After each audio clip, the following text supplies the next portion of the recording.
For one of America's fastest-growing game sensations, oh, this is going to be a bust. It is What If. That's right, we're going to play an exciting episode of What If here on Wretched Radio, the game where we create a scenario for some they would consider it to be fantastic, and then we ask them, what if it's true?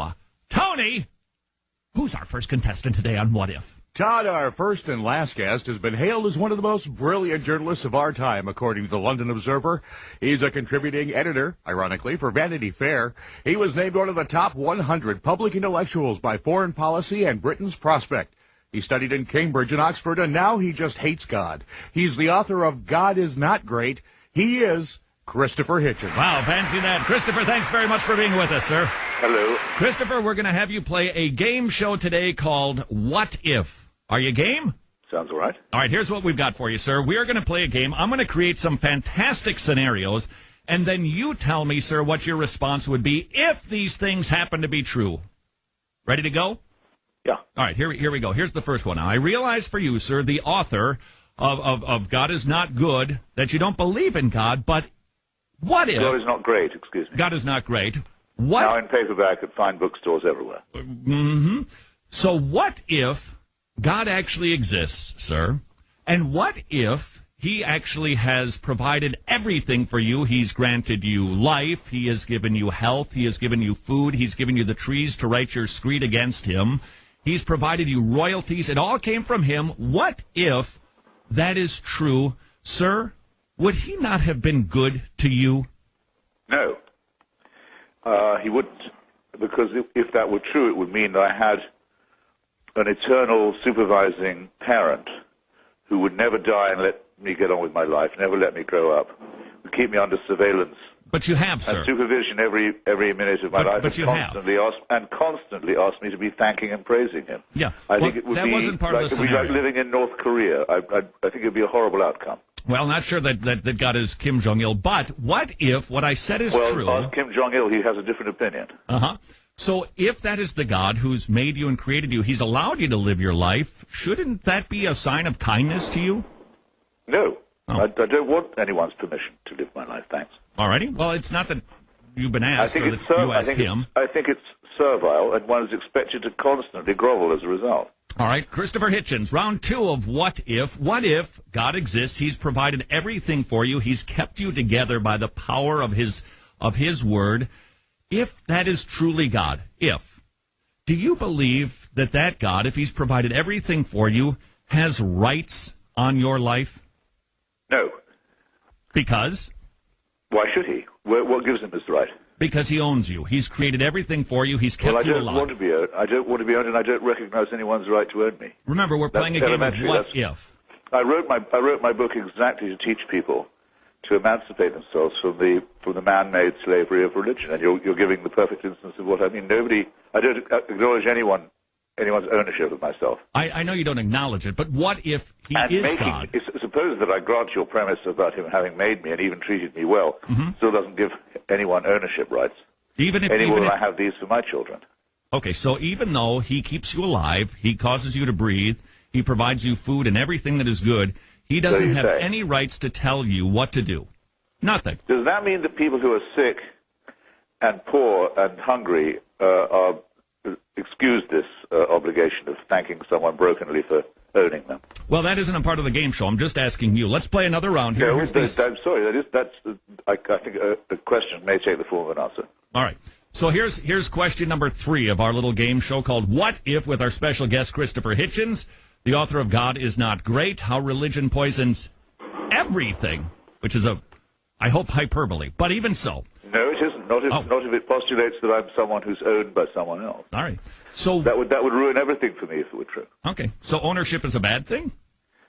Of people, yes. Oh, okay. It's been widely considered. I mean, I know the Bible does call for slavery as it calls for genocide, but that doesn't make it right. Yeah, well, it doesn't, but we're playing What If. It might be you, I don't know. You may take the Bible seriously for all I know. Oh, I sure do. What if there's a judgment day, sir? Just what if? What if? I know a crazy scenario for you, but a day when God causes you to give an account for every thought, every word, every deed. How do you think you'd do on that day, sir? Well, I would ask by what right? That's not the question. How would you do? If someone stops me and says, I've got a few questions for you. I say, excuse me, I'm in a hurry. Who are you to be posing these questions? Well, what if he's God and he made you and he has the right? What if? The question, how would you do? The most ancient question is still quo warranto, by what right? Mm-hmm. This right can't just be assumed. All right. If it's true, remember, we're just playing a little fantasy game here. Yes, I understand. I'm telling you what my reaction would be. All right. So how would you, if for instance, if he ran you through the 10 Commandments, his standard of goodness and perfection, how do you think you'd measure up, sir? Well, on the initial burst, which are all about his jealousy and his envy and his self-esteem and how one has to respect that, nix on those. I don't care for those. I don't obey them and never have tried to. Don't think anyone should. Don't think anyone needs to. Same for the Sabbath. For the Sabbath. You haven't done well with that. Same for the Sabbath. I don't give a damn about the Sabbath. Yeah. Murder, theft, and perjury. I know. Thanks a lot. I know without being told that those are not kosher. Mm-hmm. Honor the father and the mother. Rather depends how they behave towards me. And there's no commandment about taking care of your children. There's no prohibition of child abuse any more than there's any prohibition of slavery or genocide in the Ten Commandments. So I don't care about those either particularly. Have you made any graven images? Coveting, I think, is a good thing because it leads to emulation and innovation. It's a spur to do better if you're jealous or envious of other people's property. However, so you've pretty much kept the Ten Commandments. I don't approve. Of course, it's wrong to take that property. It's not wrong to wish you had it yourself. And I don't, of course, approve of lumping in women with oxen and asses. All right. So specifically, sir, have you ever taken God's name in vain? I've never completely known. And this is only in the King James translation, which is the one I know best. Quite what that means. That you've used God's name in a low way. Instead of using a 4-letter filth word, you use the name of God to express disgust. No, not in that way. No, I don't believe I have. Really? GD, nothing like that has ever flown out of your mouth? Not as a filth expression. No, as a or not expression, instead of a filth expression. Dragging God's name through the mud, you've substituted his name with a swear word. Have you ever had God? Did you ever put God first in your life, sir? Has he ever been number one for Christopher Hitchens? He's been nowhere for me, as he is in point of fact. So the first, second, and third commandments you broke. In the Sabbath, you admitted to that. I'm sure you were naughty as a child, correct? I don't admit it. Yeah, but you were naughty as a child, correct? Excuse me. It's not an admission, it's an assertion. Did your parents ever get upset with you as a child, sir? I dare say they did. Because you were naughty, so you broke that commandment. Murder. How do you know that's what it was for? I'm just guessing you're like every other kid I've seen. But that might not have made them upset. Mm-hmm. Because you probably... It's rather pathetic to have children and then expect them not to be naughty, don't you think? Mm-hmm. Well, I think the expectation is that they should be I don't know. Are you a father? Yes, sir, I am. Sir, have you ever committed murder? No. Have you ever been angry with somebody? Repeatedly and justifiably. No. Well, I should better say that I don't want to sound smug. Justifiably and unjustifiably, fairly and unfairly. Because the Bible says that's anger is very heart. important. Yeah. Anger is an emotion without which the human species couldn't do. We're on to deadly sins now, aren't we? Not commandments. Well, I would suggest that righteous anger is good, but if you've been unrighteously angry, then you are committed murder in your heart, because God examines our thoughts and our intentions and our desires. You should have just asked me if I've committed murder in my heart. I've certainly done that. Okay, so you've broken the commandment of thou shalt not murder. What about lusting, sir? Jesus warned that if you lust in your mind. So you've broken the commandment of adultery, correct, sir? Well, none of your business. All righty. So what we basically done is determine how you'd be doing on Judgment Day. It doesn't sound like you'd measure up at all to God's 10 Commandments. Who gives it? Well, we're just playing a little game of what if. Yes, I'm playing it right along with you. All righty. So what would God do with you, sir? I'm glad you think it's a game, by the way. What would you do? I rather agree with you. What would God do with you if he found you guilty of breaking his laws? Would he send you to heaven or hell? What if? Well, not heaven, I hope. Mm-hmm. So what would a just God do with somebody like you? An eternity of praise and groveling and thanksgiving would be my idea of hell. Mm-hmm. So he'd send you to heaven. I have no idea. All right. If it's true, if he judged you by the standard of the 10 Commandments, you'd be going to hell. If you believe in the God of the Old Testament, not, because there's no hell mentioned in the Old Testament. Mm-hmm. It's only with the punishment of the dead is not specified. Mm-hmm. Right. There, as I dare say you know. Right. It's only with gentle Jesus, meek and mild, that the idea of eternal torture for minor transgressions is introduced.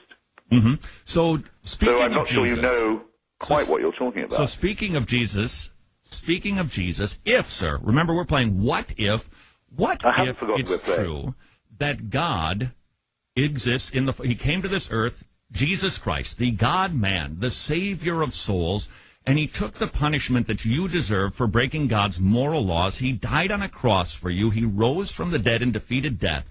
Let's say that it's true, sir. He died knowing that you, Christopher Hitchens, would spend all of your calories and energy on fighting against him, but he died for you anyway.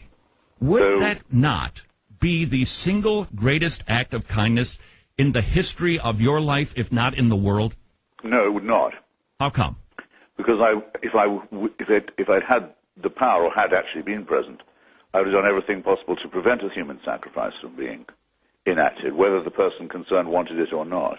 Yeah, but let's just say it happened. It's barbaric, and no one has the right or the duty to immolate themselves for me. I don't want it. I didn't ask for it, and I'm not bound by it. Yeah, that's not the question, though. If it happened, would it not be an act of kindness? No. It would be an act of extreme arrogance. It would be an act of extreme presumption, saying what I'm doing now binds someone who hasn't yet been born. It takes away my free will, takes away my autonomy. It gives me no choice in the matter. I'm sorry, it's too bad. The sacrifice has already been made. You're committed. What is this but a very, very crude form of tyranny and intimidation? Well, it seems like you have the right to reject it. You've done a fine job to date. So if it's true, sir, can't you at least admit, yes, that would have been an act of kindness? I just don't believe that it happened. No. I thought about it quite a lot. But I have quite a long discussion of this in my book. You're not trying anything on me that's original or all that daring or playful. I make that assumption and examine it in my book. I say here's what my reaction is to this offer. Please look it up, and please encourage your listeners to do likewise. But, sir, we're playing a little fantasy game. I understand perfectly. I'm not as slow on the uptake as you seem to suppose. How many times do I have to tell you? I make the assumption along with you, and I give you my response to it. No, I don't think it would be an act of kindness. All right. What if... I think it would be I think it's a tyrannical act. It's a tyrannical act that somebody sacrificed his life for you? But according to you, he didn't. All right. Because he was seen alive very shortly after these supposed events. Yeah, that'd be the resurrection from the dead. Did he die or what? Yeah, he did and rose from the dead. It's called Easter. Been celebrated for a couple thousand years. To no effect. Mm-hmm. Okay. I'm sure that it hasn't affected anybody. He was supposed to come back in the lifetime of his listeners. Mm-hmm. That was a direct promise. It just depends on your understanding of eschatology. Sir, let me play another round of What If before we close our time together with Christopher Hitchens. What if the Bible is accurate? Sir, I want to share a quote with you from the Bible, all right, sir? For the wrath of God is revealed from heaven against all ungodliness and unrighteousness of men who by their unrighteousness suppress the truth. For what can be known about God is plain to them, because God has shown it to them. For his invisible attributes, his eternal power and divine nature have been clearly perceived ever since the creation of the world in the things that have been made, so that they/you are without excuse. Does that sound like you, sir? No, it sounds like St. Paul. Right, but does it sound like he's describing you in Romans 1? No. You're not suppressing the obvious truth that there's a creator because you, sir, prefer to live your own autonomous way. No, St. Paul is nearer the mark when he talks about the evidence of things not seen, and when he admits that most of this is supposition, and the things he's claiming to know cannot be known by anyone. Mm-hmm. So, sir, you're familiar with the Prince of Preachers, Charles Spurgeon, correct? No. You've never heard of Charles Spurgeon? I've heard the name. I can't sound familiar. The Prince of Preachers, he said regarding a fellow like you, somebody who fights and wars against God, typically, if you want to know the reason why, just follow him home. Sir, is it possible that the reason you rage so much against God is because you just want to live your own autonomous way, living any way that you want to, any lifestyle that you prefer without being accountable to your Creator?